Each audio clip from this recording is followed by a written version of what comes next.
Hello everyone, I'm going to be showing you how to beat the Temple of Unification mission on Brutal difficulty in this video. And I'm going to quickly show you how I have allocated my Solarite. As you can see, I have the Chrono Surge ability selected, Temporal Field, Orbital Assimilator, and for the auxiliary systems I have a starting supply of +20 and a construction time of -10%. And then I'm going to quickly show you what units I have selected. So, starting off, I have the Zealot with the Whirlwind ability, the Stalker with Shield Regeneration ability, the Annihilator, which is the other form of the Immortal, with the Shadow Cannon ability, the Dark Templar with the Shadow Fury ability, and then the Energizer with the Speed Boost ability. And then I'm going to hop right into this mission. So as you can see, Temple of Unification, we're on Brutal difficulty. Now the first achievement that which goes along with this mission is Temple of Unification, and I'm only going to be showing you how to get this achievement in this video. I'm going to be showing you how to get the other two normal mode achievements or normal difficulty achievements in the mastery mission or mastery achievement video I'm going to be making for Temple of Unification. But for this Temple of Unification achievement, you have to complete the Temple of Unification mission in the Legacy of the Void campaign. So no difficulty is required. And then, as you can see, the other two achievements are Templar of Doom and Lockdown Tight. And there is a new unit you're going to be unlocking in this playthrough called the Phoenix. And the Phoenix is a very popular unit in multiplayer mode and can be pretty useful in co-op missions as well. Now, the new ability that I'm using, which I showed you how I've allocated my Solarite, is called Chrono Surge once again, and with that ability, that increases a structure's unit warp in and research speeds by 1000% for 20 seconds. It's got an energy cost of 75 and a cooldown of 60 seconds.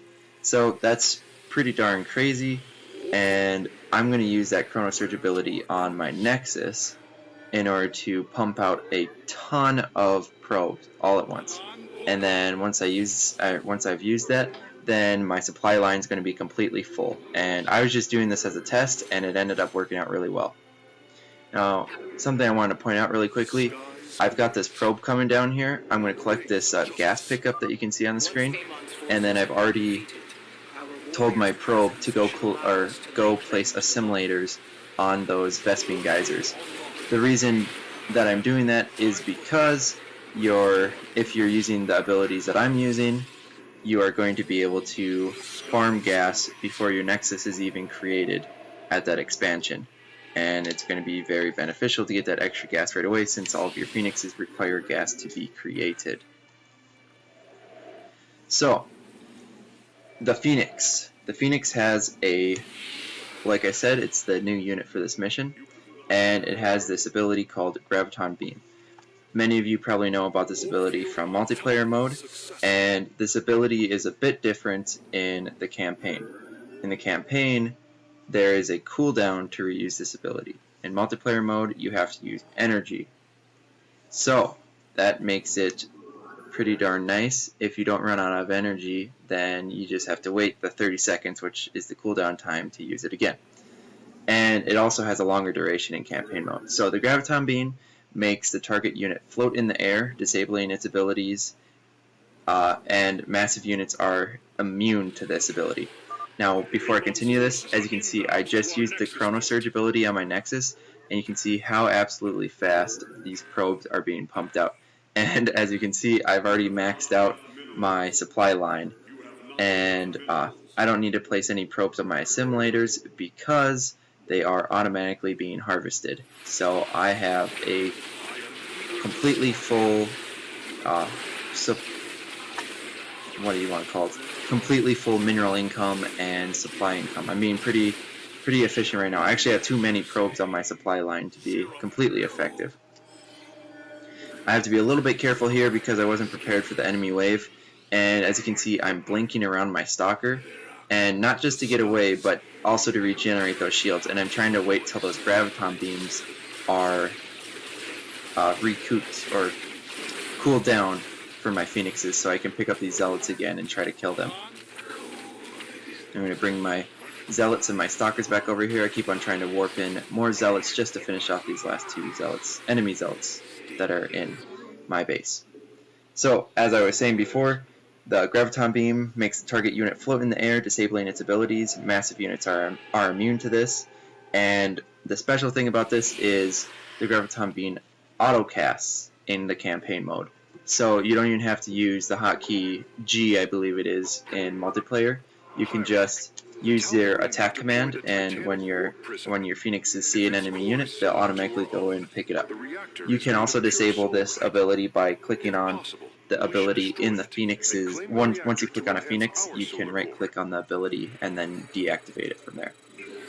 But for those of you who like the ability and want to keep using it, go ahead and have it autocast.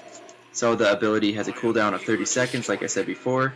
It's got a range of 4, so I mean it's decently nice, decent range, but I mean you have to be kind of close to the enemy unit, and it's got a duration of 10 seconds. So there's about 20 seconds of downtime in there where you're not going to be using your Graviton Beam.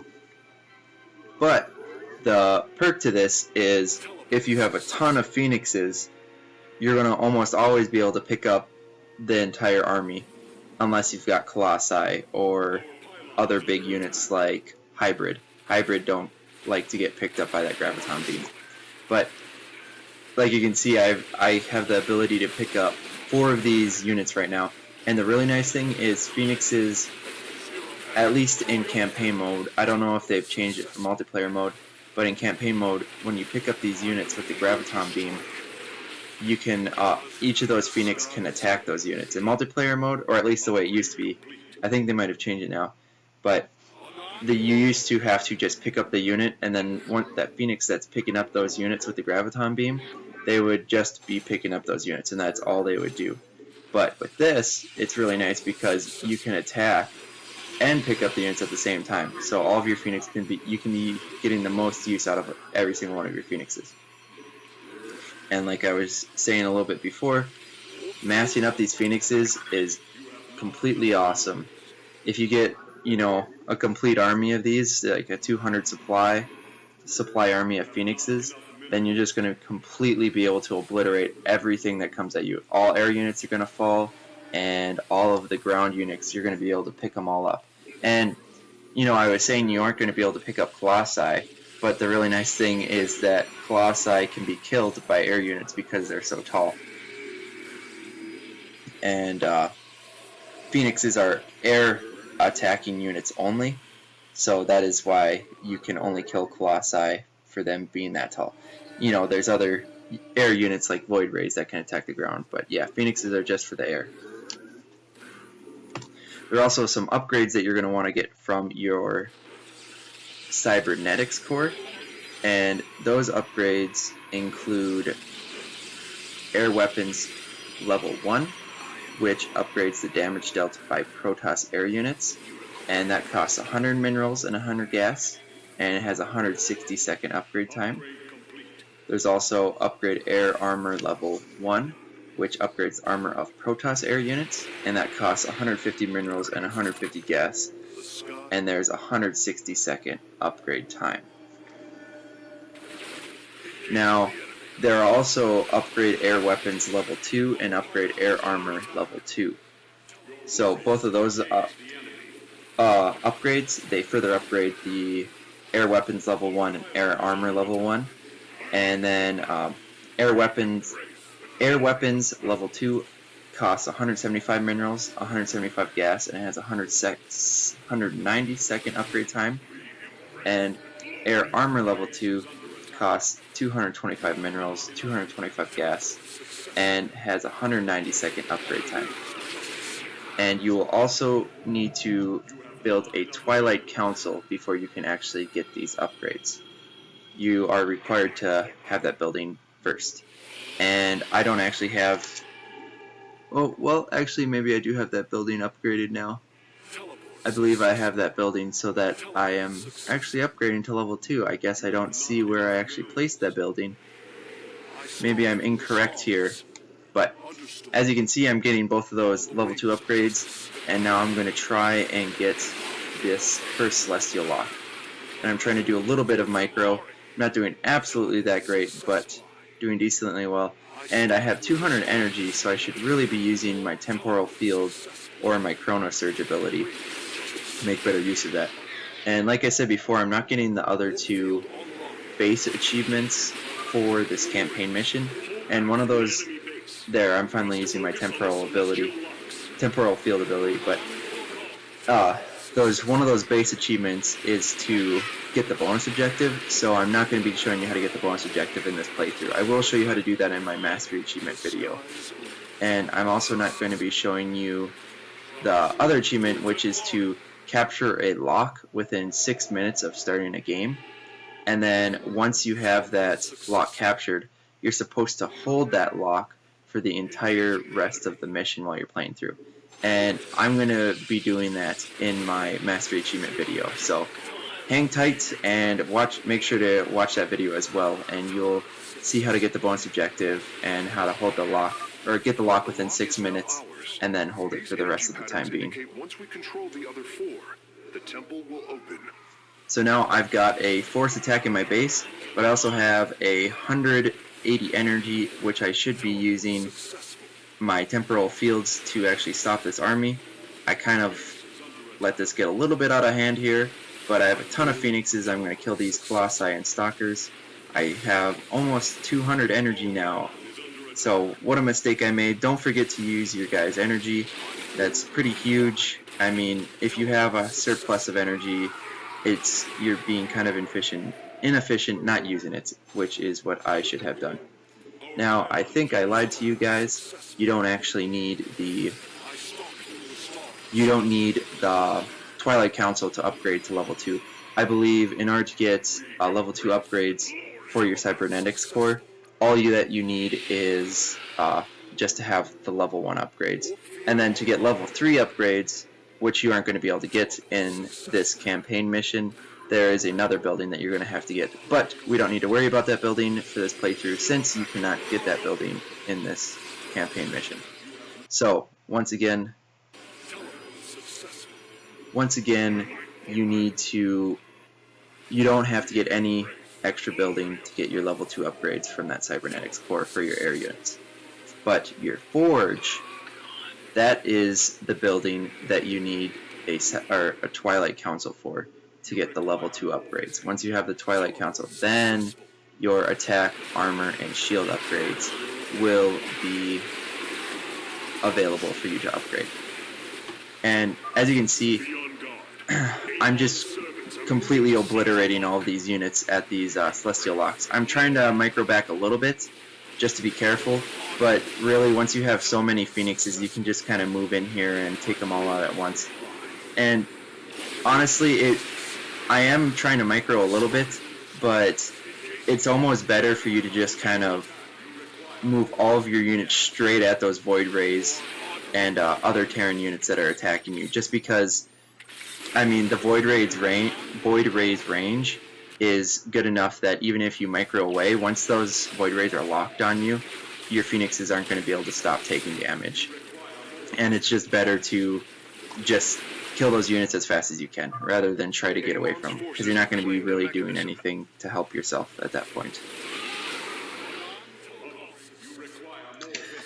So I'm just trying to pump out some more Phoenixes here. I've got 3 starports built again after I lost, or 4 actually.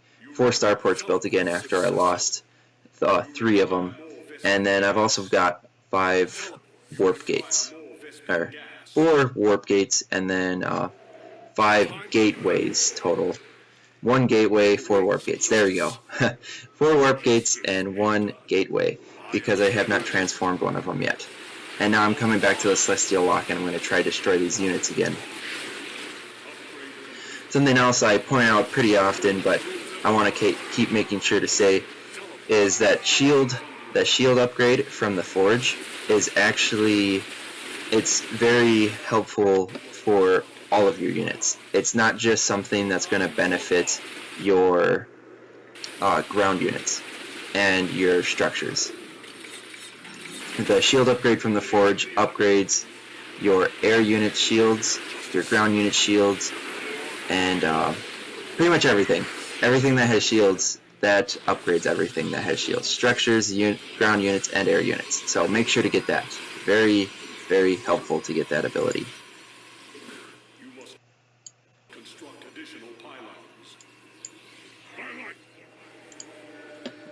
Okay. So, as you can see, I'm trying to go back to this initial Celestial Lock that I had captured. I kind of started letting things get out of hand a little bit here. These armies, they just keep on coming at you. I mean, this is a lot like the Lock and Load co-op mission in, Lock and Load co-op mission, and it's not close to as bad as the last weekly mutation that was on this mission. Not even close, but I mean, it still can get out of hand if you're not paying attention. And I found the start to be a little bit difficult using this Phoenix method, but once you really start getting a lot of these Phoenixes and you hoard them, then it's going to get really easy. And I kind of get a lot of momentum. Once you get momentum, then things really start to pick up and you won't really have a challenge at that point. Now, what I'm doing right here is kind of something you might see me do with Karax. I'm just trying to build a lot of defenses because my base keeps getting attacked and it's getting a little out of hand.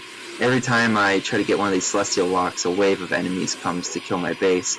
So I'm trying to get at least some photon cannons built with shield batteries to at least delay those units from walking up and destroying my star gates and warp gates before my Phoenixes get back to the base to defend. And then, since I have all these extra minerals, at some point I'm actually going to start building some more zealots to soak up all that excess minerals that I am not using right now. And that'd be the most effective way to actually use that.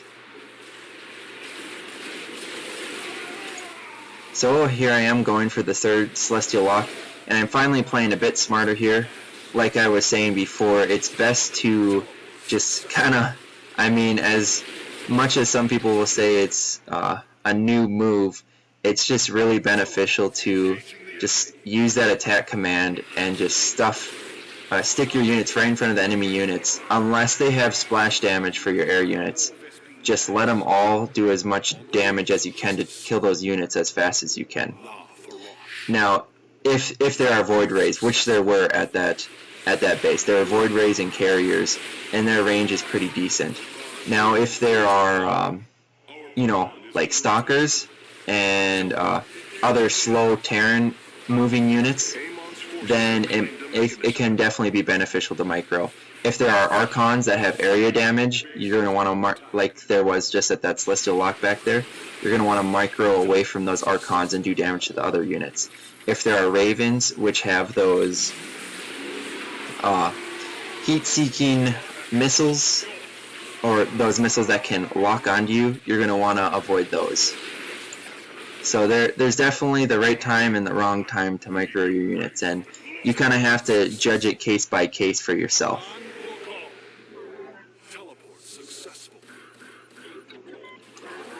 So the Terran unit, air unit that I'm trying to think of, going to get to you guys in a second here, just got to find the right one. Okay, let's cover the Raven first. Okay, the Seeker Missile, that's what I was trying to get. Okay, so this Seeker Missile comes out and stays immobile in front of the Raven for 4 seconds while charging up, then rapidly moves. It's not dodgeable at this point and explodes at the target, causing 100 damage to the target plus splash damage. Targeted unit lights up red when targeted. If the unit moves 13 range out of where the Seeker Missile is, the missile fizzles. So in other words, it deactivates. So that would be a case when you want to micro your Phoenixes away, is if you get locked on by those Seeker Missiles. The main reason you want to, get away from those Seeker Missiles, the splash damage. It's nasty. Sometimes when you're moving your Phoenixes, they all bundle into one group. I've had some pretty bad cases happen to me, especially in multiplayer mode, where you see how my Phoenixes are bundled up right now at this Celestial Lock. If you get 2 or 3 Seeker Missiles, or like say a couple Archon hits and then a Seeker Missile at the same time on this campaign mission, you could lose your entire Phoenix army just like that within seconds, and then that's it. So you kind of have to be careful about that stuff.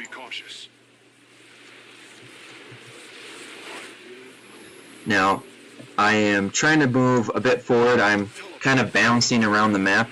I only have 2 celestial locks right now, but I do have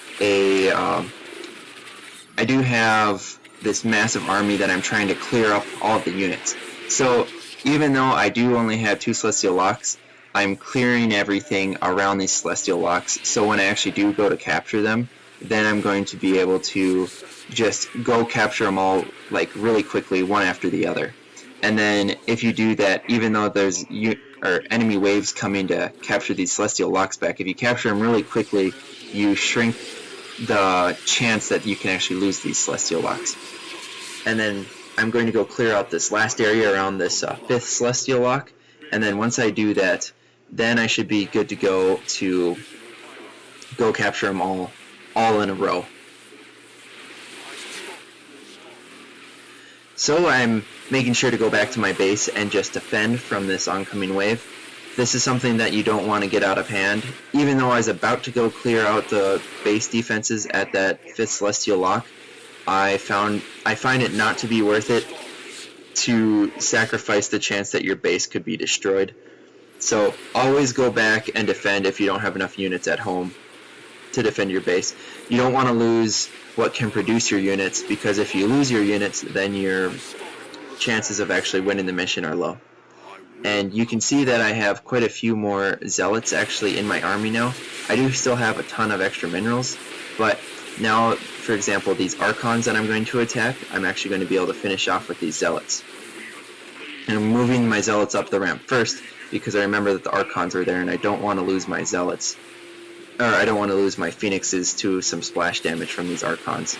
And then I'm using my temporal field building. I've actually been doing a pretty good job of using my energy here, but I'm using that temporal field ability because I saw that this enemy wave was starting to destroy my zealots, and I did not want to lose my zealots there because they're the main units that I was going to be able to take out those archons with. So another thing that I didn't mention is those archons, even though they aren't massive, they are considered to be, I think they're considered to be massive in the sense that you can't pick them up. So the Graviton Beam ability does not work on those archons. Whether or not they're as big as a Colossi, they can't be picked up. Now the only thing I have left to do is get this last bonus objective. And I actually lied to you guys. I am going to be getting this final, I am going to be getting the bonus objective. I'm just not going to be getting the achievement. The achievement when you get this bonus objective is to actually destroy the Titanic Warp Prism within 10 minutes of starting the mission. And I'm not doing that within 10 minutes. I'm just going to get the bonus Solarite. So I will, like I was just saying, I am actually going to be getting the bonus Solarite, not the achievement that goes along with getting the bonus Solarite though. Now there isn't a whole lot left that can actually stop my Phoenix army. There are some missile turrets, and I will have some zealots I'll spawn in pretty quickly here that I should be able to take out these turrets with. But before I actually take out those turrets, I'm going to finish off the rest of the units I can here. I'm trying to micro around and just take out, just really quickly, Graviton Beam whatever I can pick up and then get away from these turrets. And then I'm going to go and capture these last 2 celestial locks. The bottom right one, and then the one in the middle. And once I take out this army, then I'm going to go and capture those. But I almost lost all of my phoenixes right there. There were some really nasty seeker missiles. I think there's actually 2. And they splash damaged over half of my phoenixes. Luckily, I have a ton of shield batteries at my base, and I was able to micro them into those shield batteries right away just to, strengthen those shields up and then make sure that their actual armor and health did not get taken out. Now I saw another seeker missile, but like I was saying before, if you micro away fast enough, the seeker missile is going to fizzle out, so it's not actually going to be able to hurt your units. And these enemy waves are just relentless. They just keep on coming back and forth, and I find myself thinking, am I actually going to be able to capture these celestial locks? Just for a second though, because I mean, whether or not these waves keep on coming, they're actually very easy to kill on brutal difficulty too, with all of your upgrades. So make sure to get those upgrades as soon as you can, just to make the mission more easy for yourself. And I'm going to try and spawn in some extra zealots here, and then once I finish off these siege tanks and the rest of the Terran units, then I'm going to have the 4th Celestial Lock captured. So I'm making really good progress. I only need to get this 5th Celestial Lock. It's pretty much, like I said before, like the Lock and Loan mission. And the perk that I have right now is that I've already taken out pretty much all of the enemy Terran units. There are some fire bats, some specters, and siege tanks left, and a couple other air units, but aside from those, it's going to be pretty much a cakewalk to get this last Celestial Lock now. And I'm not even going to worry about any enemy waves, whether or not they are coming from my base, because I am going to have this activated in 1 second. And there it is. Got the bonus objective, and I was able to activate all of the Celestial Locks on brutal difficulty. And I just used a really simple method. All I did was just mass up a ton of Phoenixes. It was not hard at all. Like I was saying before, the beginning's a little bit difficult, especially if you're not ready to defend your base, but aside from that, it was a cakewalk. So make sure to use those orbital simulators, the temporal field, and the chronosurge ability, all paired up with a ton of Phoenixes.